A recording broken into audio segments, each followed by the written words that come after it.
Meus queridos irmãos, que a paz do Senhor nos envolva a todos nesta noite.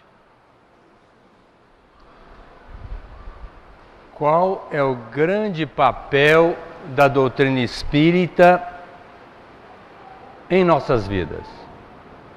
Este é um questionamento que deve ser feito. Porque muitas pessoas acham que a doutrina espírita veio para realizar curas. E nós sabemos que não. Mesmo porque Jesus certa vez estava chorando e Pedro, o seu discípulo, chegou perto dele e perguntou: Senhor, algum problema?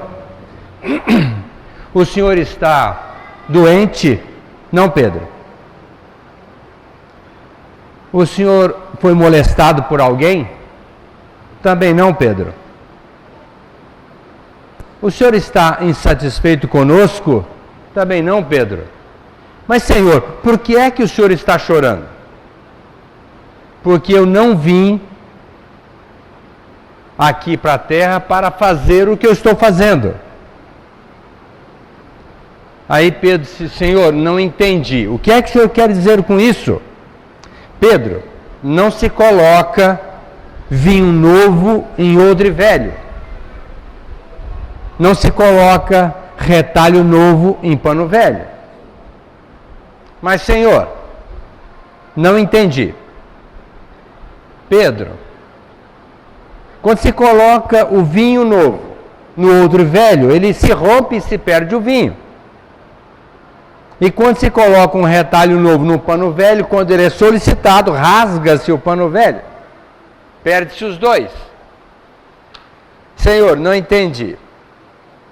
Pedro, a bem da verdade, eu não vim fazer o que eu estou fazendo. Por exemplo, hoje, eu curei um leproso.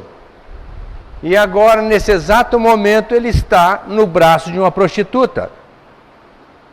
Eu curei um paralítico e ele saiu daqui prometendo a curtir tudo que a vida lhe propicia a partir de agora. E eu curei aquela mulher cega e ela saiu daqui e está agora brigando com a sua família, que durante a sua cegueira sempre a prejudicou de alguma forma. Então não adianta, Pedro, eu curei o corpo, mas a alma continuou doente. Então a doutrina espírita não veio para curar as criaturas, com passe, com uma cirurgia espiritual. Sim, isto é um apêndice, mas não é o mais importante. Talvez outros possam deduzir que o Espiritismo ensina a gente a ajudar as pessoas, principalmente os pobres. Tudo bem, é também uma proposta, mas não é a mais importante.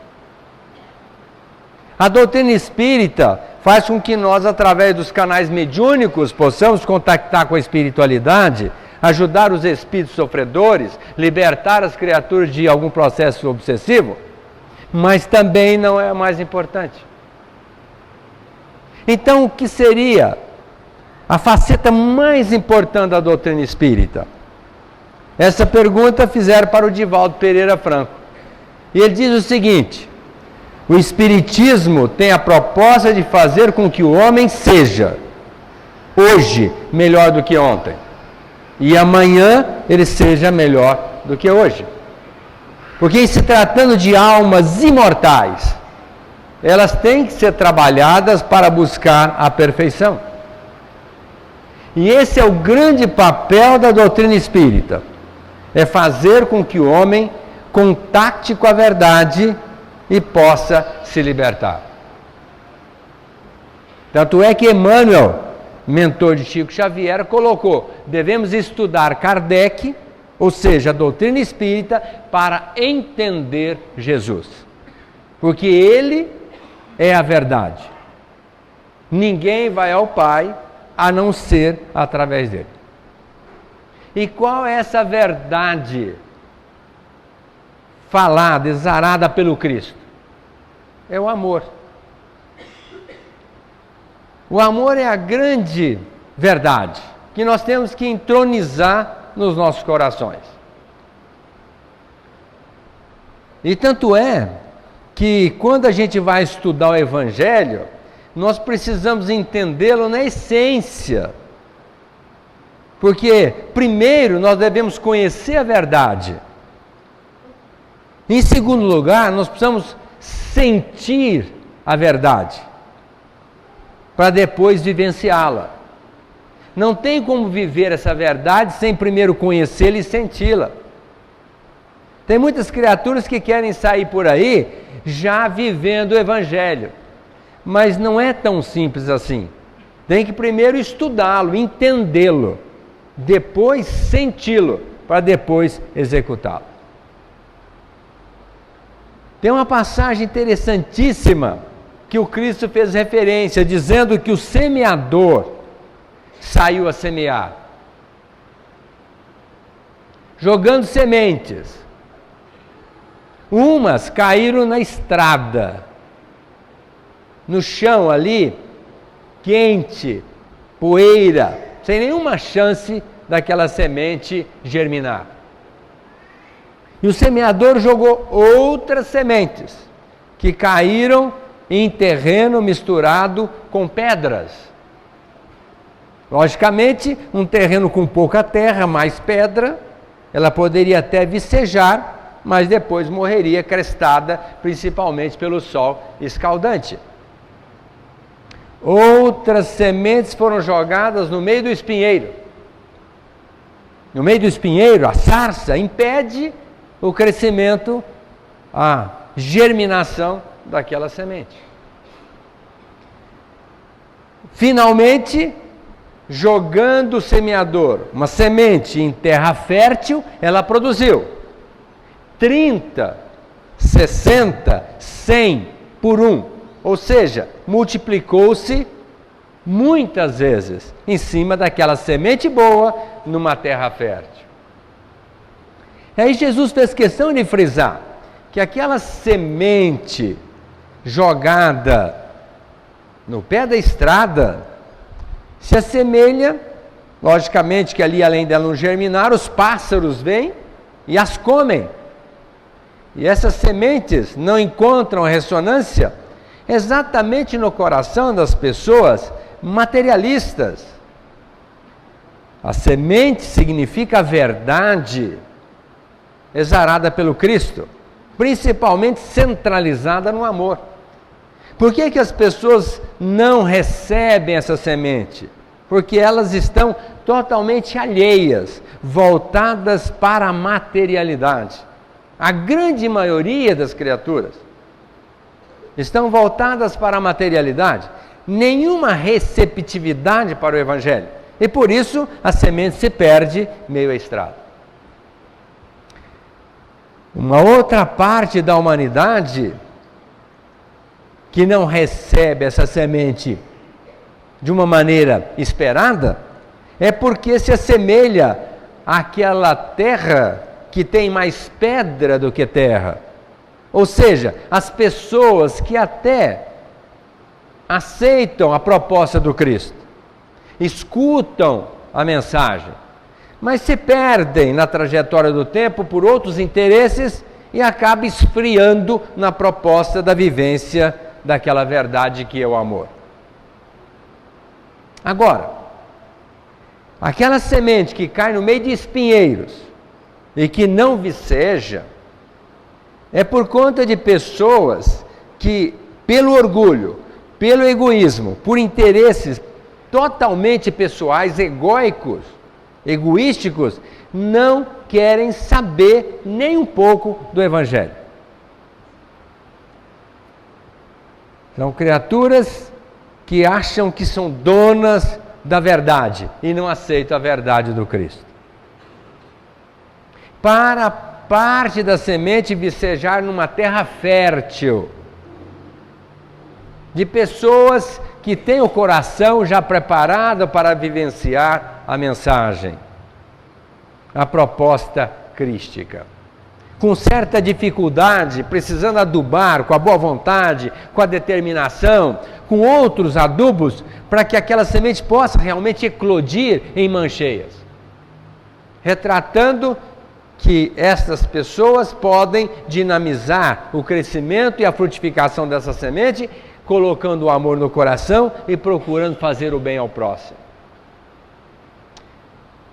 Agora acontece que a gente fica pensando, mas Jesus foi ele não estava ali muito atento, porque ele disse que o semeador começou a jogar semente sem nenhuma preocupação em colocar no lugar certo.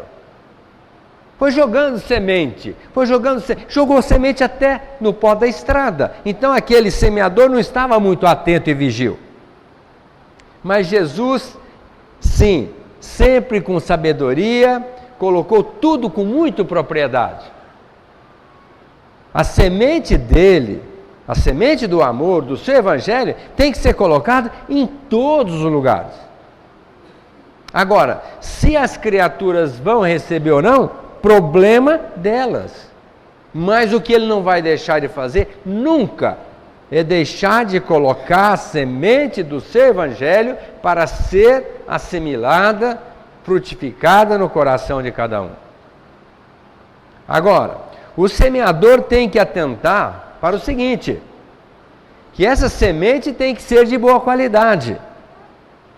E para que ele possa preparar essa semente, ele tem que começar a trabalhar o seu próprio terreno sentimental, a sua própria condição espiritual, para que naquele terreno fértil da sua alma, ele possa preparar uma boa semente, para depois sair a espalhá-la nos 4 cantos do mundo.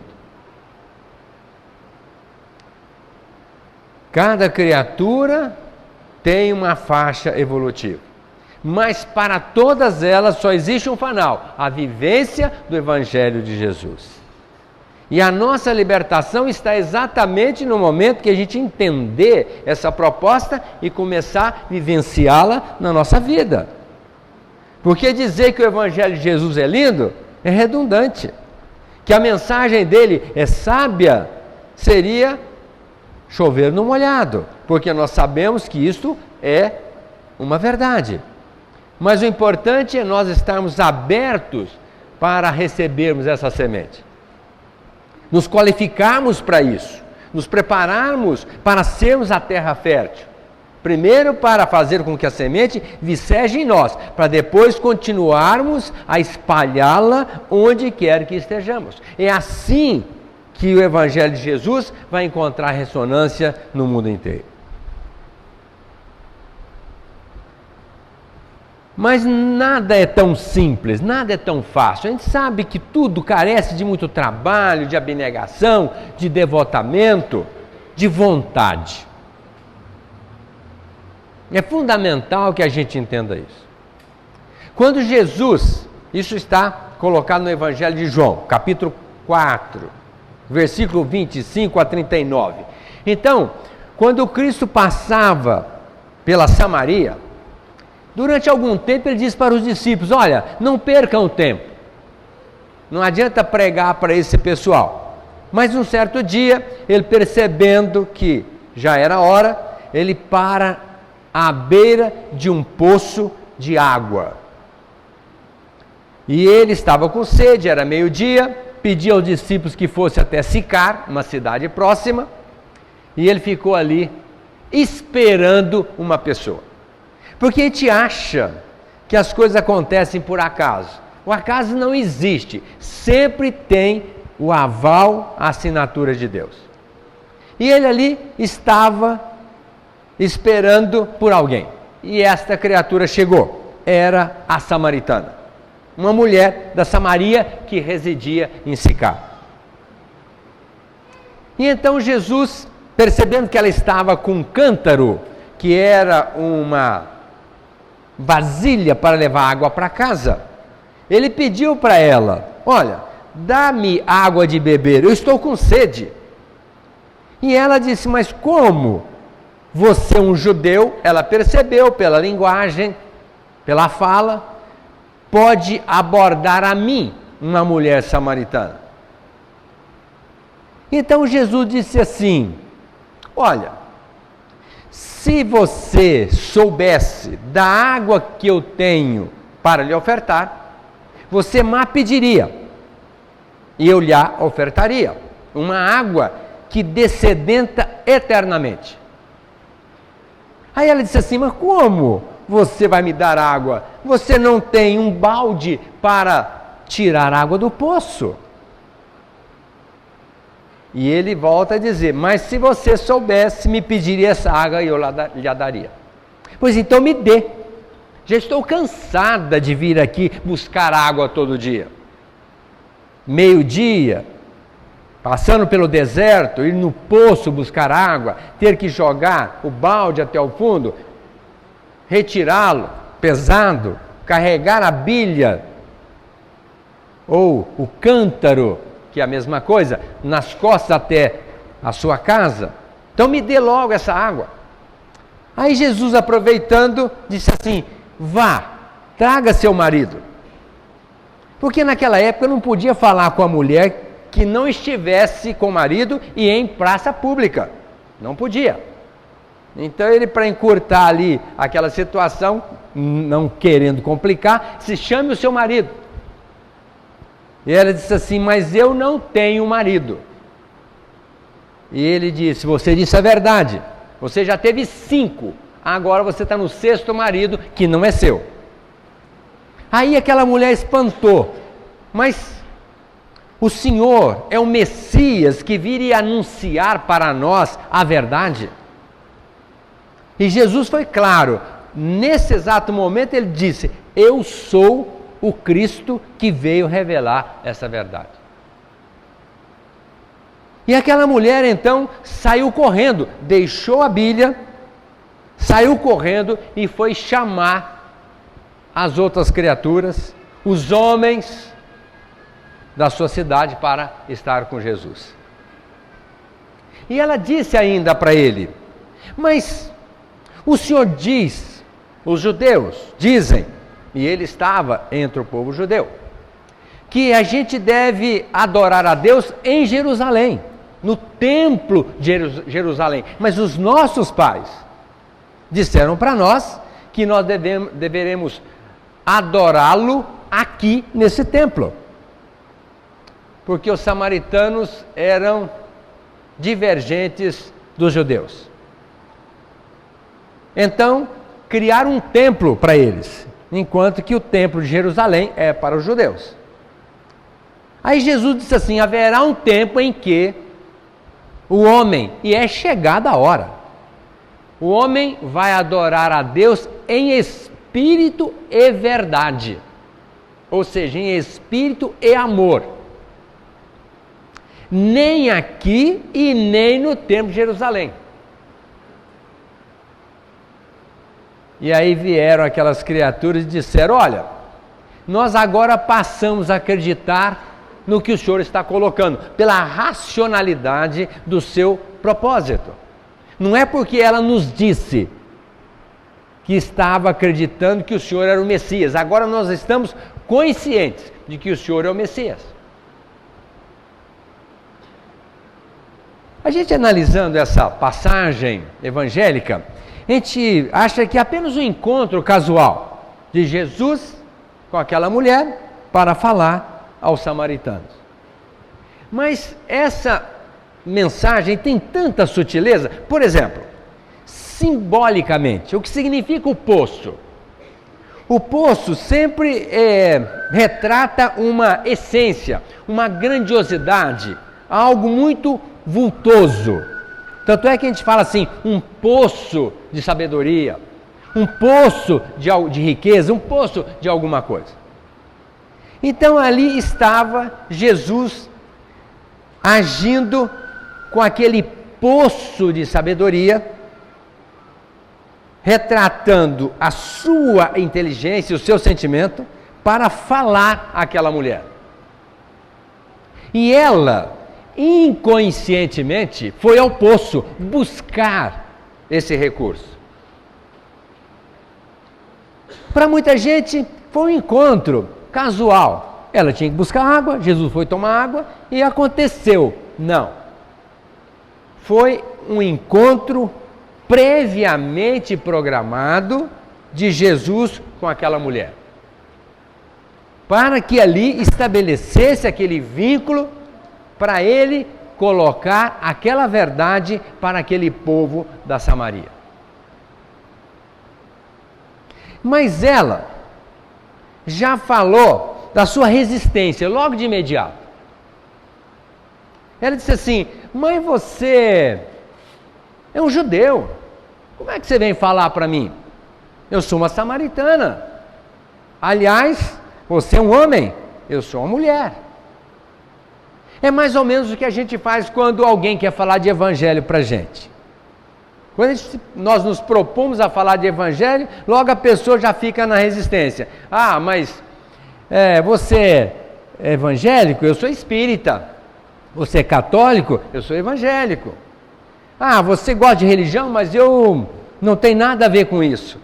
Já existe uma resistência natural dentro de cada um para receber a proposta do evangelho.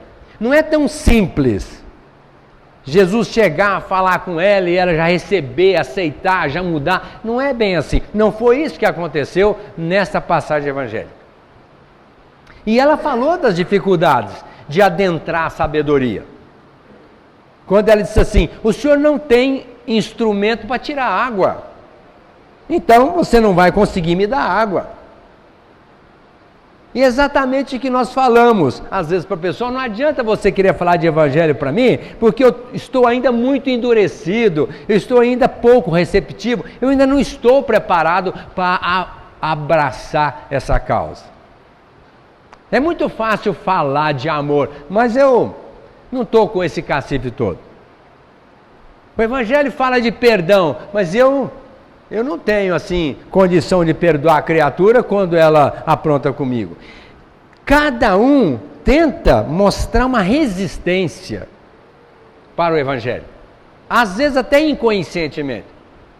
Quando a gente deveria ser exatamente o contrário. Receptivo e ter a determinação de absorver aquela verdade que vai nos libertar.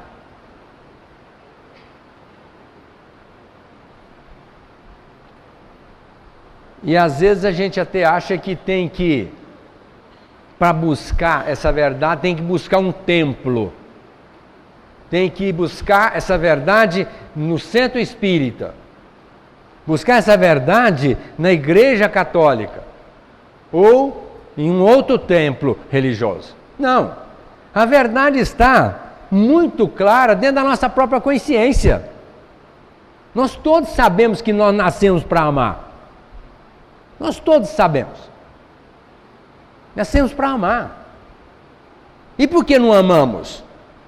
Porque nós não entendemos ainda o quanto é importante amar. Nós ficamos ainda presos a tantas absurdidades e deixamos passar em branco essa oportunidade de amar. A começar dentro do próprio lar. Como seria importante se nós nos amássemos verdadeiramente dentro do nosso lar.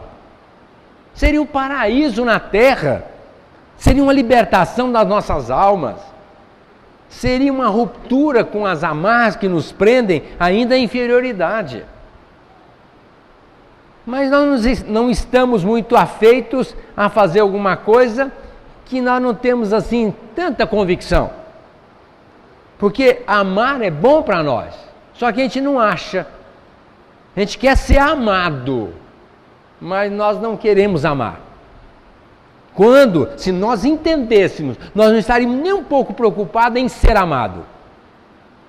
Nós estaríamos preocupadíssimos em amar. É a proposta do Francisco de Assis, que eu procure mais amar do que ser amado. Ele já tinha entendido essa proposta.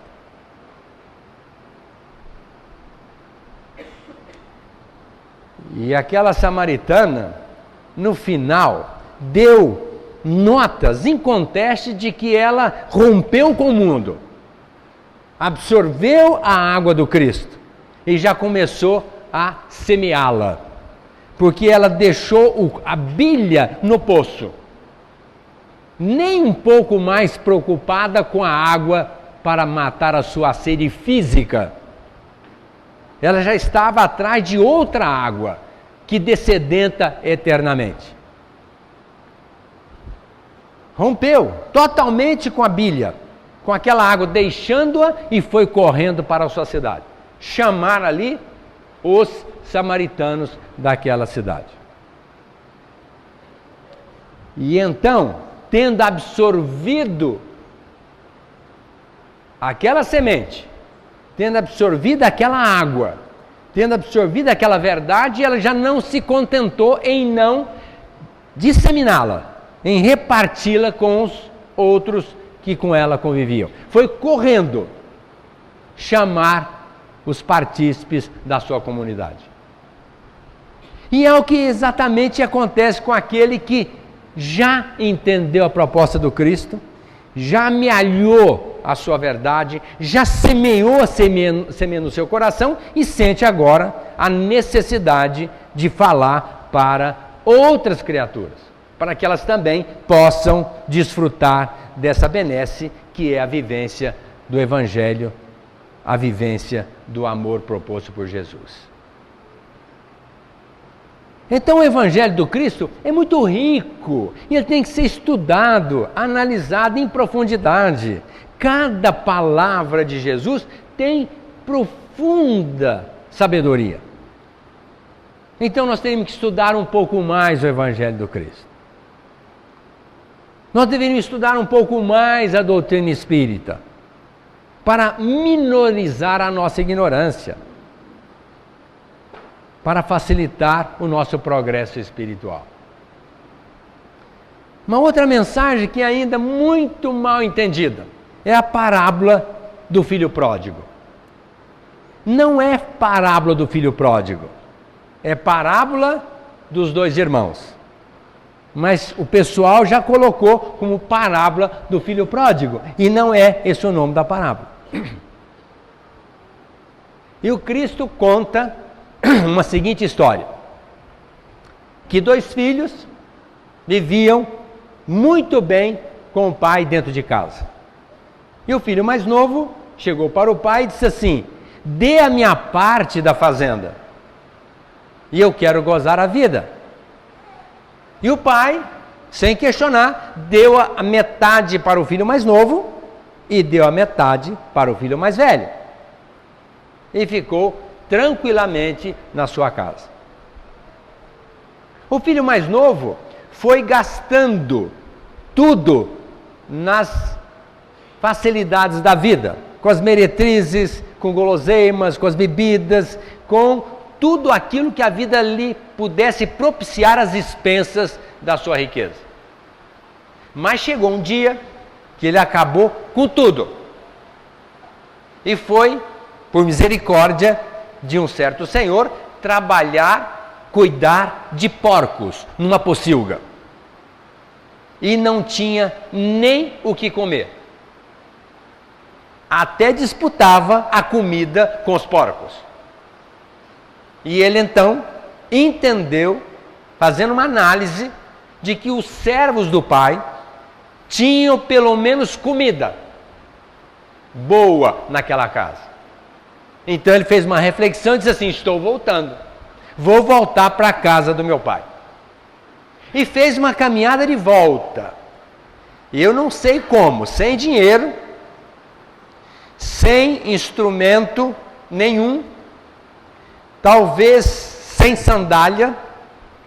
Tanto é que o pai pediu ao servo dele: vista-lhe uma roupa adequada, coloque uma sandália no seu pé. Eu acho até que ele estava descalço, analisando a história. E quando o pai viu o filho ao longe na estrada, ele foi de encontro ao filho, não esperou que o filho viesse até ele. Abraçou o filho, beijou o filho e chamou um dos servos e disse assim: mate um novilho cevado. Vamos fazer uma festa, porque o meu filho estava perdido. E agora ele foi encontrado. E ele se encontrou. Fez também essa observação. O filho mais velho, que estava trabalhando na fazenda, certamente dele, porque o pai já havia dividido, chegou e perguntou, um trabalhador que estava com ele, chegando a casa: mas o que está acontecendo aqui? Ah, o seu irmão está de volta, e o seu pai mandou fazer uma festa para ele. No que causou uma profunda indignação naquele irmão mais velho. E chegou para o pai e o enfrentou. Mas como o senhor pode fazer isso? O seu filho desrespeitou o senhor. Pediu o que lhe era por pertence. Gastou tudo com a prostituição. E foi claro, disse isso. E agora ele volta e o senhor vai fazer uma festa? Para mim, o senhor nunca deu nada para eu fazer uma festa para os meus amigos. E não entrou na casa do pai. Ficou de fora. E a festa continuou. Esta história é tão profunda que a gente tem que tirar aqui algumas conclusões.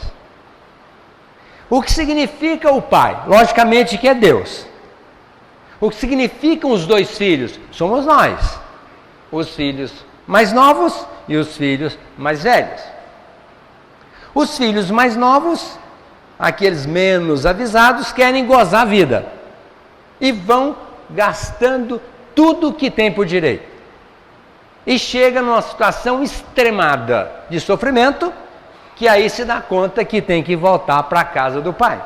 Ou seja, fazer uma caminhada de volta. É a pessoa que vai se consumindo, vai se desgastando espiritualmente falando. Vai fazendo tudo o contrário que a consciência manda fazer. Aproveitando todas as beatitudes, todas as bonomias, todas as facilidades da vida. E vai se comprometendo. Só que chega um ponto de extrema penúria que a pessoa sente a necessidade de voltar. Porque aquele caminho já não tem mais saída. É uma situação muito complicada. E ela quer voltar. É aí que nós lembramos de uma colocação muito interessante. Deus educa pelo amor e reeduca pela dor.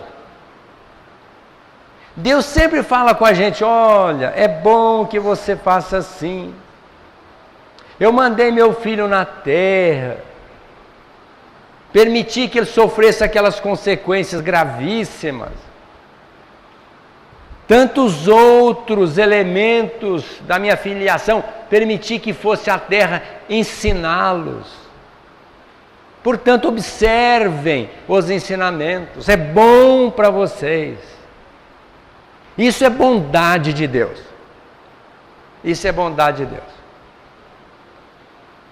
Mas quando nós não observamos e vamos gastando e chegamos no fim do túnel, aí nós temos que voltar. E aí vem a dor. Aí vem a reeducação pela dor. E é o que acontece conosco. Quantas vezes nós sabemos que estamos fazendo coisas erradas e continua, mas você não sabe que é errado? Eu sei. E por que você faz? Você está desfrutando de uma situação que não é lícita, tirando proveito indevido desta situação. Você sabe? Sim, eu sei. Mas por que você está fazendo isso? A doutrina espírita é fantástica porque ela mostra exatamente isso que acontece na nossa vida. Quantos políticos vêm hoje gastando o nosso dinheiro? Agora não dá mais nem para a gente abrir televisão para ver. Porque cada vez que a gente abre, é alguém levando o nosso dinheiro embora, aplicando-o de uma situação extremamente danosa. E a criatura acha até que está tudo certo, ligeirinho, ninguém está vendo, está aprontando, está vivendo numa boa. Aí vai desencarnar e se dá conta que a sua situação está extremamente complicada. Porque é assim, nós nos complicamos, ou nós nos posicionamos numa situação muito favorável. Deus criou cada criatura para ser fantástica, maravilhosa. Tanto é que muita gente não entende a palavra chamada expiação. Nós estamos num planeta de expiação e provas. Por que é um planeta de provas? Porque nós estamos sendo provados. Para saber se a gente passa de ano. Vai ter uma provinha. Cada momento tem uma prova. Semanal, mensal, anual, mas a prova sempre vem.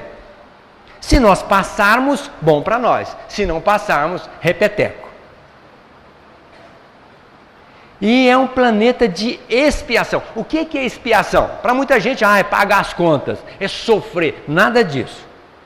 Expiar significa extrair, pia, pureza. Expiação significa extrair a pureza que tem dentro de nós. Deus nos criou sem mácula. Deus nos criou sem mácula. Pergunta 151 do Livro dos Espíritos. Criou simples, moralmente, ignorante, intelectualmente, mas sem mácula. Aí nós vamos nos maculando, nós vamos nos sujando. E aí vem a hora que a gente tem que extrair a pureza que tem dentro de nós, que é a chamada expiação. Minha mulher, uma certa vez, botou um vestidinho bem bonitinho, por conta da indução da mãe, para ir numa festa. E a mãe dela disse assim, se cuide, porque é o único vestido que você tem para ir na festa, é esse. E ela, muito criança, né, menininha, foi para lá, para cá, e sentou em cima de um banquinho, onde tinha um prato de uva. Vestido branco. E de repente, lógico, veio chorando, a mãe falou, mas minha filha, o que você fez? Agora você não vai na festa, porque você não tem vestido para ir à festa. O que é isso? Exatamente o que nós estamos tentando colocar. Se ela tivesse tido cautela, observasse a orientação da mãe, tivesse feito tudo direitinho, estaria muito bem curtindo a festa. Mas ela, sem tomar nenhuma atenção para com a exigência, foi e acabou se sujando no prato de uva, perdendo por consequência a oportunidade de ir à festa. Isso acontece conosco. Tem reservado para nós um mundo maravilhoso do lado de lá. Mas nós temos que nos adequar do lado de cá. E a adequação são as virtudes, principalmente o amor, que é a fonte energética para nutrir as outras virtudes. Então nós temos que amar. Temos que tirar a pureza que tem dentro de nós. E quando a gente suja uma roupa, inadvertidamente a gente tem que lavar, a gente sabe o tanto que dói, às vezes, o dedo que já está calejado, a mãozinha que já está com reumatismo, aquele sabãozinho que não colabora para limpar, e a gente fica questionando, meu Deus, que dificuldade para lavar essa roupa. Lógico, por que você não cuidou com mais carinho daquela roupa? Então a mesma coisa acontece conosco, nós temos liberdade de ação, total, mas temos responsabilidade como consequência. Então, o filho pródigo voltou. Mas ele voltou para a casa do pai. Ótimo, voltou para a casa do pai. Mas ele voltou e conseguiu reaver os seus pertences? Não. Ele voltou como servo e foi trabalhar para adquirir tudo a partir daquele momento. E essa mensagem, essa parábola, ela fala do filho mais novo, mas não fala mais nada do filho mais velho. E nós precisamos falar do filho mais velho, que é aquele que nunca está contente, satisfeito com o bem-estar do outro, com a receptividade do outro, com aquilo que o outro possa amealhar por algum mérito ou por misericórdia. incomoda para essas criaturas o sucesso do outro. E até tem alguém que diga assim, mas o Senhor nunca me deu um novilho para fazer uma festa para os meus amigos. E o pai disse assim, mas você sempre esteve aqui comigo e desfrutou de tudo. Que é exatamente o que nós falamos. Mas Deus esqueceu de mim. Deus não está nem aí comigo. Olha essa minha vida e reclama. Será que Deus esqueceu de nós? Quando Ele nos dá a oportunidade da reencarnação para começar tudo de novo e nos organizarmos e extrairmos a pureza dentro de nós? Será que Deus esqueceu de nós quando Ele nos deu uma família para nos aconchegar, para nos dar a guarida, para iniciarmos os primeiros passos, principalmente aqui na Terra? Será que Deus esqueceu de nós quando Ele deu um corpo maravilhoso, com todos os elementos, para a gente poder executar o nosso plano de ação? Será que Deus esqueceu de nós quando Ele mandou Jesus para nos ensinar exaustivamente, por N caminhos, como é que nós devemos nos conduzir? E tantas outras benesses que Deus dispõe a nosso favor, será que Ele esqueceu de nós? Mas é o que nós sempre falamos quando nós somos contrariados de alguma forma, como os filhos mais velhos. Egoístas, orgulhosos, vaidosos, presunçosos e, acima de tudo, maledicentes. Então, esse filho mais velho não entrou na casa do pai, ficou de fora. E nós temos que entrar na casa do pai. Não tem jeito. Nós temos que entrar na casa do pai.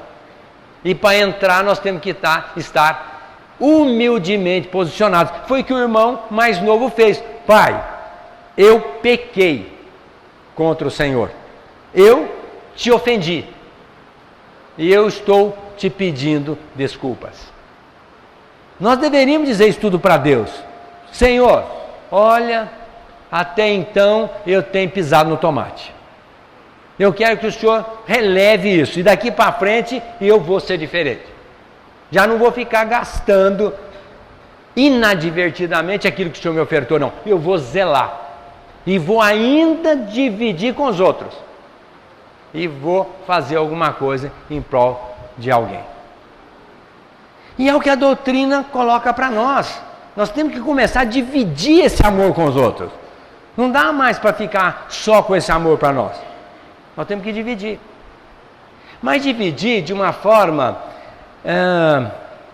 sem estar envolvido psicologicamente. Porque aquela samaritana, veja, ela estava sempre em procura de alguma coisa para atender aquele amor que ela almejava. Procurou um homem, 2 homens, 3, 5 homens. E se não bastasse, o 6º. Mas não encontrou aquilo que ela estava esperando. Então o que acontece conosco? Muitas das vezes estamos procurando encontrar a felicidade em alguém. Jamais. Felicidade tem que estar dentro da gente. A gente espera amar desde que nós sejamos amados. Não.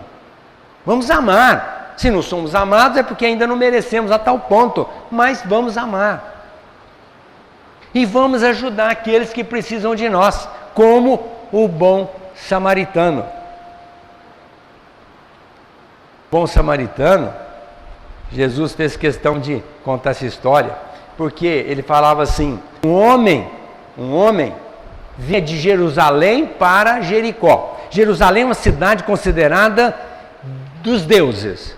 Era uma cidade elitizada espiritualmente falando. E Jericó era procrastinada. Ela era uma cidade considerada, vamos dizer assim, a escória da sociedade.